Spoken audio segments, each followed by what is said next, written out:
यदि किसी पराई स्त्री को याद करके आपका मन बार बार संबंध बनाने को करता है, आपका मन भी बार बार भटकता रहता है, तो आज की ये वीडियो आपके लिए ही है। दोस्तों, आजकल अनैतिक रिश्ता बनाना लोगों के लिए आम बात हो गई है और रिश्ता बनाने से पहले यह भी नहीं सोचते कि इसका आपके जीवन पर क्या प्रभाव पड़ेगा। हर किसी के मन में बस यही विचार चलता रहता है कि वह कैसे अनैतिक रिश्ता बनाए। आजकल तो चाहे लड़का हो या लड़की, कई लोग तो प्रेम जैसे शब्दों को इस्तेमाल करके आपसे प्यार का दिखावा करते हैं। अगर हम बात करें बाइबल की, तो बाइबल में लिखा है, यदि हम ईश्वर के बनाए नियम को तोड़कर अनैतिक रिश्ते बनाते हैं तो ईश्वर उसे सजा जरूर देते हैं। ईश्वर ने पति और पत्नी का ये रिश्ता बनाया है ताकि नैतिक और अनैतिक रिश्तों में फर्क किया जा सके।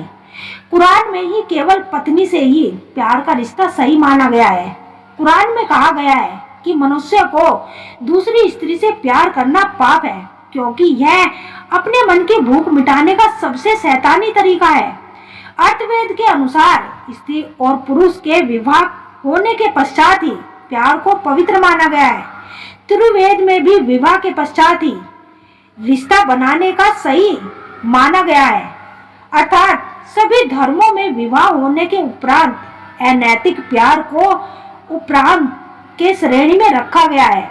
जो पुरुष समस्त इच्छाओं को त्याग देते हैं और बिना किसी उपेक्षा के कर्मों के फल के असत्य के बिना कर्म करता है, वही स्थिर बुद्धि वाला पुरुष होता है। अगर कोई स्त्री तुम्हारे दिलो दिमाग से हट ही नहीं रही तो समझ लो यह कोई इत्तेफाक नहीं है। स्त्रियों का मन जब किसी के प्रति गंभीर हो जाए तो वह मन ही मन कई भावनात्मक वार्तालाप करती है। भावनाएं ब्रह्मांड के माध्यम से आपके मन पर असर करती है। आपका और उस स्त्री का कोई अधूरा प्राथमिक संबंध अक्सर ऐसा होता है कि कोई रिश्ता, कोई प्रेम, कोई भावना पिछले जन्म में अधूरी रह जाती है। यह अधूरापन इस जन्म में एक मानसिक आकर्षण बनकर सामने आता है। इस कारण आप उसी स्त्री को चाहकर भी भूल नहीं पाते। पिछले जन्म के आध्यात्मिक संबंधों के लक्षण पहली बार मिलते ही गहराई से जुड़ाव महसूस होना, बिना बोले भी उसकी बातें समझ लेना, उसके दुख सुख का असर आप पर होना, बिना किसी तर्क के मन का उसकी ओर खिंच जाना।